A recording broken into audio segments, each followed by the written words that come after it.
Adapun materi yang pertama adalah sejarah hadis pada masa Rasulullah SAW. Hadis pada masa ini dikenal dengan as-al-wahyi wa al-takwin, yakni masa turun wahyu dan pembentukan masyarakat Islam. Pada keadaan seperti ini, menurut keseriusan dan kehati-hatian para sahabat sebagai pewaris pertama ajaran Islam, wahyu yang ditentukan Allah dijelaskan Nabi melalui perkataan, perbuatan, dan takrirnya, sehingga apa yang didengar dan disaksikan oleh para sahabat merupakan pedoman amalia dan ubadiyah mereka. Nah, beberapa cara Rasulullah SAW menyampaikan hadis. Yang pertama yaitu melalui majelis ilmu para sahabat dan melalui ceramah atau pidatonya. Pada masa Nabi Muhammad SAW, hadis tidak ditulis secara resmi, sebagaimana Al-Quran. Hal ini dikarenakan adanya larangan dari beliau. Larangan menulis hadis dari Rasul sendiri, bagaimana diriwayatkan oleh Abu Sa'id Al-Khudri bahwa Rasulullah SAW bersabda, "Janganlah kamu menulis selain yang berasal daripadaku, kecuali Al-Quran, dan barang siapa yang telah menulis daripadaku selain Al-Quran, maka hendaknya ia menghapuskannya." Larangan ini dikarenakan penulisan hadis tersebut secara implisit menunjukkan adanya kekhawatiran dari Nabi apabila hadis yang ditulis akan bercampur baur dengan catatan ayat-ayat suci Al-Quran.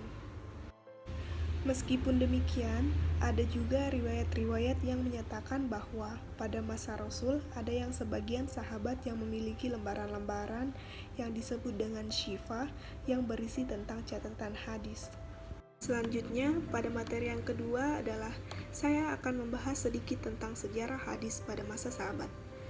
Periode kedua sejarah perkembangan hadis adalah masa Khalifah Rasyidin, Abu Bakar, Umar bin Khattab, Utsman bin Affan, Ali bin Abi Thalib, yang berlangsung sekitar tahun 11 Hijriah sampai 40 Hijriah.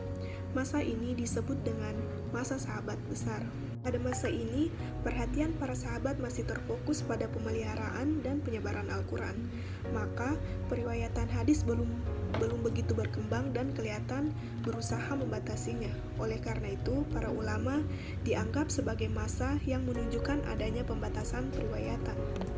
Pembatasan penyederhanaan hadis yang ditunjukkan oleh para sahabat dengan kehati-hatiannya menggunakan dua jalan dalam meriwayatkan hadis dari Nabi Muhammad SAW, yaitu yang pertama, periwayatan lafzi adalah periwayatan hadis yang redaksinya atau matanya persis seperti yang diurutkan Rasulullah SAW dan hanya bisa dilakukan apabila mereka hafal benar apa yang disabdakan Rasulullah. Yang kedua, periwayatan maknawi adalah periwayatan hadis yang matanya tidak persis sama dengan yang didengarnya dari Rasulullah SAW, akan tetapi isi dan maknanya tetap terjaga. Dengan demikian, para sahabat Nabi Muhammad SAW sangat kritis dan hati-hati dalam periwayatan hadis. Tradisi tersebut menunjukkan bahwa mereka sangat peduli tentang kebenaran dan periwayatan hadis. Di antaranya, pertama, para sahabat bersikap cermat dan hati-hati dalam penerimaan suatu riwayat. Hal ini dikarenakan meriwayatkan hadis Nabi Muhammad SAW merupakan hal penting sebagai wujud kewajiban taat kepadanya. Yang kedua, para sahabat melakukan penelitian dan cermat terhadap periwayatan maupun isi riwayat itu tersendiri. Yang ketiga, para sahabat sebagaimana dipelopori Abu Bakar mengharuskan adanya saksi dalam periwayatan hadis. Yang keempat, para sahabat sebagaimana dipelopori Ali bin Abi Thalib meminta sumpah periwayatan hadis. Yang kelima, para sahabat meminta riwayat dari satu orang yang terpercaya. Dan yang terakhir, di antara para sahabat terjadi penerimaan dan periwayatan hadis tanpa pengecekan terlebih dahulu, apakah benar dari Nabi atau perkataan orang lain. Hal ini dikarenakan mereka memiliki agama yang sangat kuat, sehingga tidak mungkin berdusta. Selanjutnya, materi terakhir, sejarah hadis pada masa tabi'in. Tabi'in artinya pengikut, yaitu orang Islam yang masa hidupnya setelah para sahabat Nabi, dan tidak mengalami masa hidup Nabi Muhammad SAW. Usianya tentu saja lebih mudah dari sahabat Nabi. Bahkan ada yang masih anak-anak atau remaja pada masa sahabat Nabi masih hidup. Tabi'in disebut juga sebagai murid sahabat Nabi, seperti Al-Qasim bin Muhammad bin Abi Bakar Asy-Siddiq, Al-Hasan, Al-Basri, Abu Hanifah, Umar bin Abdul Aziz. Pada era tabi'in, keadaan sunnah tidak jauh berbeda dari era sahabat. Namun, pada masa ini, Al-Quran telah dikodifikasi dan disebarluaskan ke seluruh negeri Islam. Maka, tabi'in dapat memfokuskan diri dan mempelajari sunnah dari para sahabat. Kemudahan lain yang diperoleh tabi'in karena sahabat Nabi Muhammad SAW telah menyebar ke seluruh penjuru dunia Islam, sehingga mereka mudah mendapatkan informasi tentang sunnah. Pada masa tabi'in, Islam sudah menyebar ke berbagai negara. Bahkan pada tahun 93 Hijriah, Islam sudah sampai ke Spanyol.